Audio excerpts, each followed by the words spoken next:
Hello বন্ধুরা, তানজিন তিশা বাংলাদেশের জনপ্রিয় অভিনেত্রী।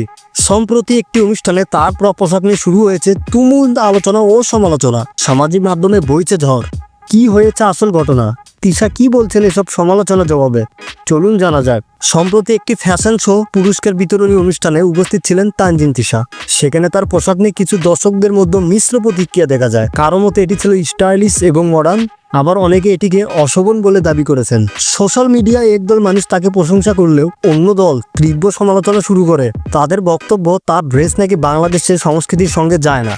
তো এইসব বিষয়ে তানজিন তিশাকে জিজ্ঞেস করলে তিনি বলেন, আমি সবসময় চেষ্টা করি কাজের মাধ্যমে ভালো কিছু উপহার দিতে। ফ্যাশন একটি আর্ট এবং এটি সবার পছন্দের সঙ্গে মিলে যাবে এমন কোনো কথা নেই।